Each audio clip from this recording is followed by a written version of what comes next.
మన ప్రభు అయిన యేసుక్రీస్తు నామములో కూడి వచ్చిన ప్రతి ఒక్కరికి వందనాలు తెలుపుకుంటూ దేవుని యొక్క సన్నిధిలో దేవుని యొక్క పరిశుద్ధ గ్రంథంలో నుంచి సామెతల గ్రంథం 3వ అధ్యాయము 13వ వచనం మనం చదువుకుందాం అండి.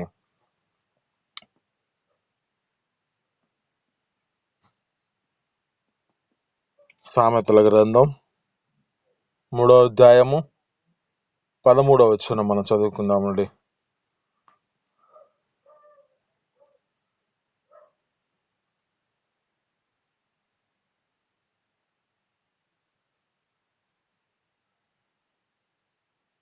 చదువుతున్నారండి?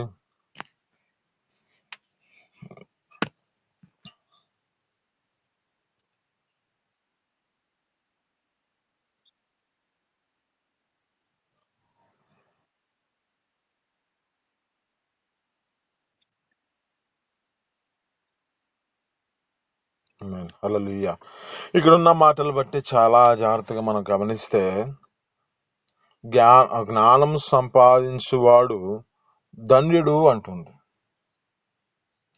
ఈ జ్ఞానం ఎలాంటి జ్ఞానం? ఇది మన జీవితాలలో ఈ జ్ఞానం సంపాదించేవాడు ధన్యుడు కాదు, కానీ దేవుని యొక్క జ్ఞానాన్ని పొందుకున్నవాడు ధన్యుడు. ఈ లోక జ్ఞానం మనుషులను ఏం చేస్తుందంటే మనుషుల మధ్య చిచ్చు పెట్టే స్థితినికి తీసుకొస్తుంది. ఇంకా అంటుంది ఈ జ్ఞానం అంట దెయ్యముల వంటి జ్ఞానం అంట. యాకోబు రాసిన పత్రికలో 3వ అధ్యాయంలో 15వ వచనంలో ఉంటది మాట.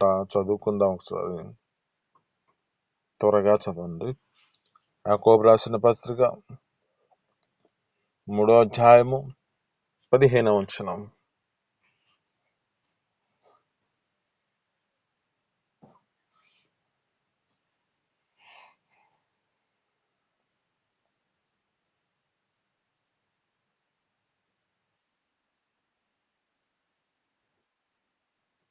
మూడో అధ్యాయం 15వ వచనం.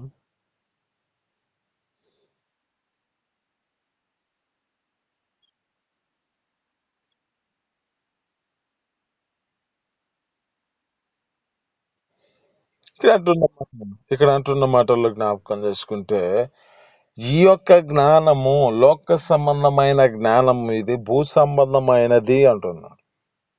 ఇది ప్రకృతి సంబంధమైనది అంటున్నాడు.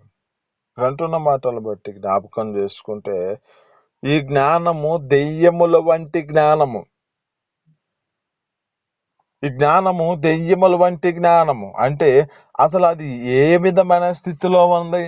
అపవాది యొక్క జ్ఞానము ఎలాంటిది అంటే మనుషులను చిచ్చుపెట్టి మనుషులను తమ యొక్క జీవితాలలో ఒక మంచి మార్గంలో నడిపించకుండా ఆ జ్ఞానం ఏం చేస్తుందంటే మనిషిని మార్గమును తప్పిస్తుంది. ఎలా ఆదాముల యొక్క జీవితాల్లో ఇది నిజమా అని సందేహం పెట్టేస్తుంది.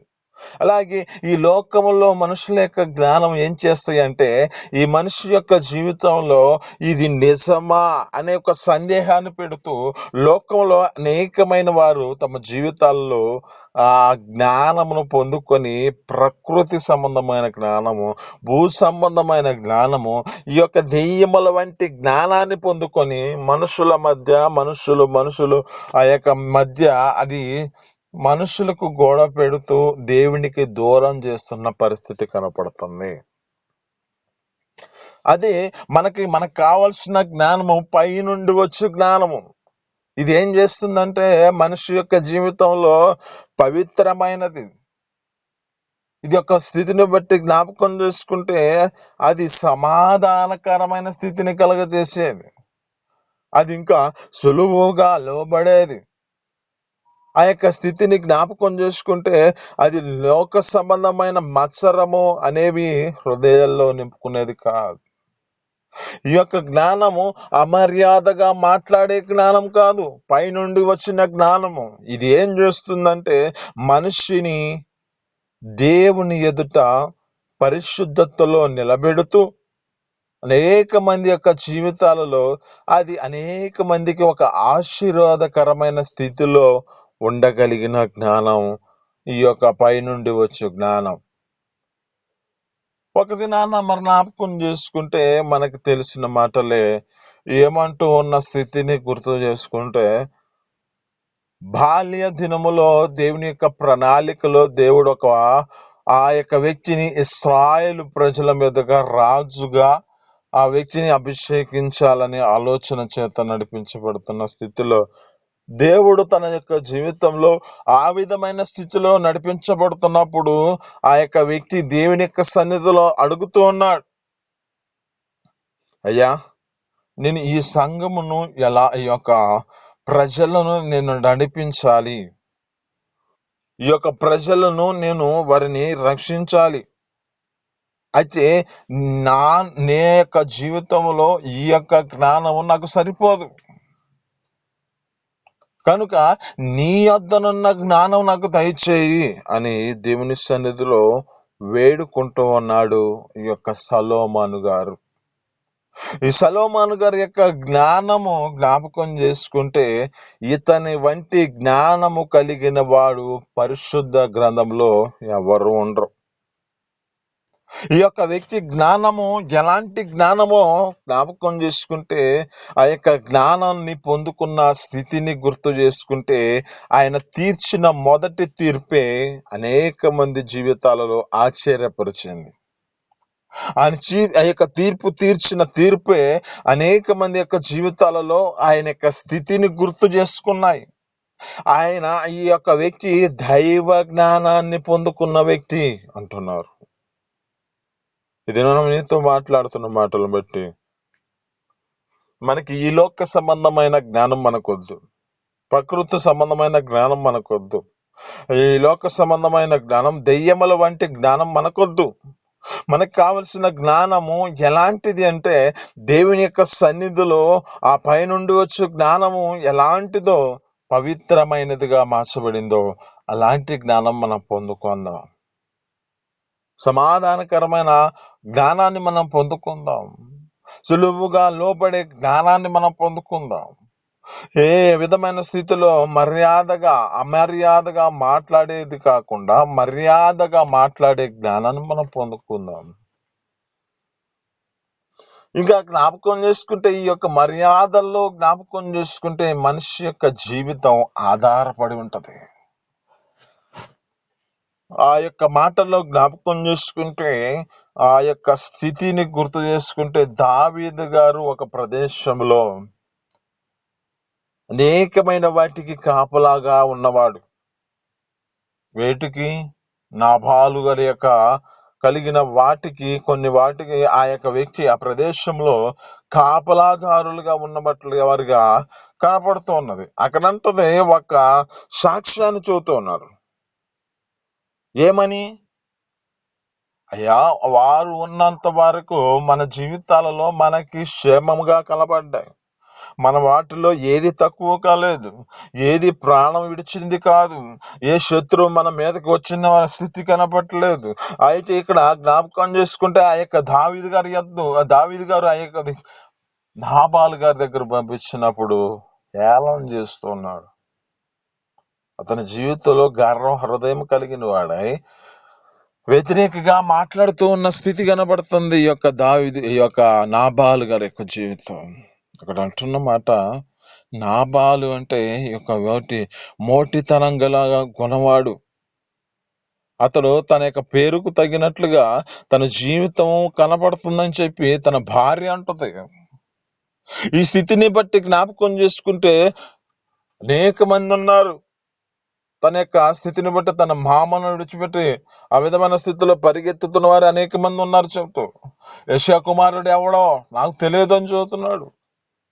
ఎంత హేళన చేస్తున్న పరిస్థితితో జ్ఞాపకం చేసుకుంటే, పంపించిన వారికి ఈ విధమైన స్థితిలో చేసిన దాన్ని బట్టి, అంటే అతడు జ్ఞానము కలిగి చేయలేని పరిస్థితిని బట్టి అతని జీవితంలో ఏ పరిస్థితికి వచ్చింది అంటే, అతనిని హతం చేయాలనుకున్నాడు. అతని సంతానంలో ఎవరిని ఉంచకూడదు అనుకున్నాడు దావీదు గారు. ఆ విధమైన పరిస్థితిలో నడిపించబడుతూ ఉన్నాడు. ఈ యొక్క సామెతల్లో మనకు జ్ఞాపకం చేసుకుంటే లేఖనాలు సెలవిస్తూ ఉంటాయి, జ్ఞానము కలిగిన స్త్రీ తన ఇంటిని కట్టుకుంటుందంట, 3 రాళ్ళు తన యొక్క ఇంటిని ఓడబెరుక్కుంటుంది అంట. జ్ఞానం కలిగిన స్త్రీ తన ఇంటిని కట్టుకునే స్థితి కనబడుతుంది.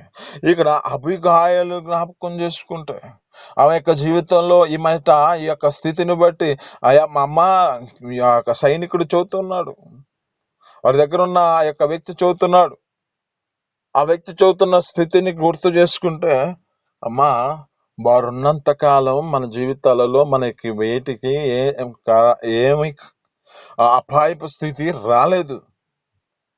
అయితే వారికి ఆహారం కొదువై ఉంది, ఆహారం తక్కువైంది కనుక వారి యొక్క పరిస్థితిని బట్టి వారు మన యొక్క వ్యక్తి మా యజమాని దగ్గర పంపించారని చెప్తే ఆ యజమానుడు హేళన చేశాడమ్మా అని చెప్తున్నాడు. ఇప్పుడు ఆయన బయలుదేరుతున్నాడు, అందరు చెప్పాలని ఆలోచన చేత నడిపించబడుతూ ఉన్నాడు ఆయన. ఆ యొక్క వారితో అందరు కలిసి వారి యొక్క ప్రాంతానికి వచ్చే విధంగా మార్చబడ్డారని చెబుతున్నప్పుడు ఈమె ఏం చేసిందంటే ఆ యొక్క దావీదు గారికి కొన్ని వాటిని తీసుకొచ్చి అన్నిటిని సిద్ధపరిచి ఆమె ముందుగా పంపించేస్తుంది. ఆమేన్, హల్లెలూయా. జ్ఞానము కలిగిన స్త్రీ తన ఇంటిని కట్టుకుంటుంది, మూఢురాలు తన యొక్క ఇంటిని ఓడబెరుక్కుంటుంది. ఈమె జ్ఞానము ఎలాంటి జ్ఞానము? దేవుని ఎదుట పొందుకున్న జ్ఞానము. ఇది మర్యాదగా తన జీవితంలో నడిపించబడుతుంది. ఏ విధమైన స్థితిలో నడిపించబడాలో ఆ జ్ఞానాన్ని పొందుకొని ఆ యొక్క యజమానిని రక్షించిన జ్ఞానం ఇది. ఇది నీతో మాట్లాడుతున్న మాటలను బట్టి నీవు ఏ స్థితిలో నడిపించబడతావు? నీకున్న జ్ఞానాన్ని ఏ విధమైన స్థితిలో దానిని ఆధారం చేసుకుంటున్నావు? ఈ లోక జ్ఞానం మన జీవితాలలో ప్రకృతి సంబంధమైనది. ఈ లోక జ్ఞానం మన జీవితాలలో దెయ్యముల వంటి జ్ఞానము. ఈ లోక జ్ఞానం మనుషుల జీవితాలలో ఏం చేస్తుందంటే తమకున్న మహిమను కోల్పోతున్న పరిస్థితిని తీసుకొస్తుంది. ఈ యొక్క జ్ఞానము మనిషిని ఏ స్థితికి తీసుకెళ్తుందంటే ఏ పరిస్థితిలో తనకు కలిగినవన్నీ వ్యయమయ్యే పరిస్థితిలోనికి తీసుకెళ్తుంది జ్ఞానం. లోక సంబంధమైన జ్ఞానం. అదే నీ జీవితంలో ఆత్మ సంబంధమైన జ్ఞానాన్ని నువ్వు పొందుకుంటే ఆ ఆత్మ సంబంధమైన జ్ఞానము నీ జీవితంలో నీకు కలిగిన వాటిలో నీ స్థితిని బట్టి నిన్ను రక్షిస్తుంది, నిన్ను కాపాడుతుంది. అందుకే లేఖనాలు సెలవిస్తున్నాయి. యాకోబు రాసిన పత్రికలో 1వ అధ్యాయం 5వ వచనం అనుకుంటా, ఒకసారి చదువుదామండి.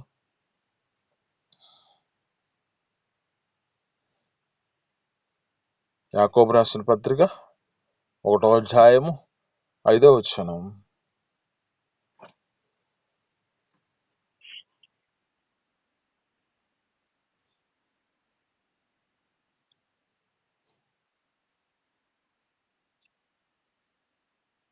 ఆమేన్, ఆమేన్, హల్లెలూయా. ఎక్కడున్న మాటలు జ్ఞాపకం చేసుకుంటే లేఖనాలు సెలవిస్తున్నట్లుగా మీలో ఎవరికైనా జ్ఞానం కొద్దుగా ఉన్న ఎడల వాడు దేవుణ్ణి అడగవలెను, అప్పుడు అతడికి ధారాళముగా దయచేస్తానంటున్నాడు. మరి మనం దేవుని యొక్క సన్నిధిలో ఆ జ్ఞానాన్ని పొందుకుంటున్నామా? లోక సంబంధమైన జ్ఞానం చేత నింపబడుతున్నామా? ఈ లోక జ్ఞానం మనుషుల జీవితాలలో పతనానికి తీసుకెళ్తుంది. ఈ లోక జ్ఞానం మనిషి యొక్క జీవితంలో ఉన్న ఆశీర్వాదాన్ని కోల్పోయే స్థితికి తీసుకొస్తుంది. ఈ లోక జ్ఞానం మనిషి యొక్క జీవితంలో ఏం చేస్తుందంటే అపాయకరమైన పరిస్థితులకి, ప్రాణం మీదకి తీసుకొచ్చుకునే పరిస్థితిని తీసుకొస్తుంది. ఇక్కడ నాబాలు యొక్క జీవితం అదే. ఈ లోక జ్ఞానాన్ని పొందుకున్నాడు, గర్వ హృదయాన్ని కలిగి తన జీవితంలో నడిపించబడ్డాడు కనుక అతని జీవితాన్ని పతనం చేయాలని ఆలోచన చేత నడిపించబడిన పరిస్థితి వచ్చింది. అదే మన జీవితాలలో ఆ దేవుని యొక్క జ్ఞానాన్ని పొందుకుంటే తమ యొక్క జీవితాలు తమకు కలిగిన యజమానిని రక్షించుకునే విధంగా ఎలా మార్చబడిందో అలాంటి స్థితిలో మన జీవితాలు నడిపించబడాలి. మన జీవితాల్లో జ్ఞాపకం చేసుకుంటే దేవుని యొక్క జ్ఞానము దేవుని యొక్క జ్ఞానము సమాధానాన్ని తీసుకొస్తుంది. దేవుని యొక్క జ్ఞానము తమ జీవితాలలో మర్యాదగా మాట్లాడే స్థితిని కలగజేస్తుంది. దేవుని యొక్క జ్ఞానము ఎలాంటిది అంటే అది ఏ మాత్రం మత్సరపడదు. ఏ మాత్రము తన జీవితంలో జ్ఞాపకం చేసుకుంటే ఏ విధమైన వేషధారణ పెట్టుకోదు అది. దేవుని యొక్క జ్ఞానం అలాంటి స్థితిలో నడిపించబడుతుంది. కనుక మనము ఈ లోక జ్ఞానాన్ని విడిచిపెట్టి దేవుని యొక్క జ్ఞానాన్ని పొందుకున్నట్లుగా ఆయనని వేడుకుందాం. అందుకే మీలో ఎవనికైనా జ్ఞానము కొదువైనలా వాడు దేవునిని అడగవలెను. అప్పుడు ఆయన ఏ మాత్రము సందేహింపకుండా ప్రతి ఒక్కరికి ధారాళముగా దయచేసే దేవుడు మన ప్రభు అయిన యేసుక్రీస్తు. కనుక మన జీవితాల్లో ఈ లోక సంబంధమైన జ్ఞానము కాదని పైనుండి వచ్చే జ్ఞానమును మనం పొందుకొని జీవిద్దాం. ఎందుకంటే లేఖనాలు చెబుతూ ఉంటాయి ఏమాటంటే 3వ అధ్యాయం అనుకుంటా, కొలస్సీలకు రాసిన పత్రికలో అది ఉంటుంది. మీరు కింద వాటిని ఎతకొద్దు కానీ పైనున్న వాటిని వెతకండి అంటుంది. పైనున్న వాటిని మనం వెతుకుదాం. మన జీవితాలు ఆ నిత్య పరలోక రాజ్యానికి చేరదాం. ఈ మాటలు మీ ఎన్నికలలో దీవించి ఫలించునుగాక. చిన్ని ప్రార్థన. పరిశుద్ధుడ, జీవాధిపతి, ఆశ్చర్యకరుడ, మహోన్నతుడ, నీకు స్తోత్రాలు. మీ అపారమైన ప్రేమ చేత అయ్యా ఈ దినమున మాతో మాట్లాడిన మాటలు బట్టి నీకు స్తోత్రాలు. కృపతో జ్ఞాపకం చేసుకోండి అయ్యా. అయ్యా మా జీవితాలలో జ్ఞానము కలిగిన వాడు ధన్యుడు అంటున్నావు. జ్ఞానము సంపాదించుకున్నవాడు ధన్యుడు అంటున్నావు. జ్ఞానముగా నడిచేవాడు తన యొక్క జీవితంలో ఇంటిని కట్టుకుంటాడు అంటున్నావు. అటు కృప మా జీవితాల్లో అనుగ్రహించి మీ సన్నిధిలో అయ్యా ఒక నా తండ్రి జ్ఞానము కలిగిన అభిగాయాలు మాకు చూపించారు. నా తండ్రి కృపను బట్టి నీ స్తోత్రాలు. యజమాని రక్షించిన దాన్ని బట్టి నీ స్తోత్రాలు. కృపతో జ్ఞాపకం చేసుకొని అయ్యా మీలో ఎవరికైనా జ్ఞానం కొదువైనలా నన్ను అడగమలంటున్నావు. అప్పుడు ధారాళంగా దయచేస్తున్నా అంటున్నావు. కృప మీద దర్శించిన తండ్రి మీ జ్ఞానం మాకు దయచేయండి. మీ జ్ఞానం మా జీవితాల్లో అయ్యా మాకు నెమ్మదినిస్తుంది. మీ జ్ఞానం మా జీవితాల్లో అయ్యా ఒక నా తండ్రి ఒక సంతోషమైన ఆ యొక్క శుభకరమైన పరిస్థితుల్లో మా జీవితాలు నడిపించబడతాయి. కనుక అటు కృప మా జీవితాల్లో ఆ జ్ఞానము పొందుకొని అయ్యా నిత్య పరలోక రాజ్యానికి మేము వారసులుగా మార్చబడే కృపను మాకు దయచేయమని యేసు పరిశుద్ధ నామమున పొందుకొని జీవిస్తున్నాం తండ్రి. ఆమేన్.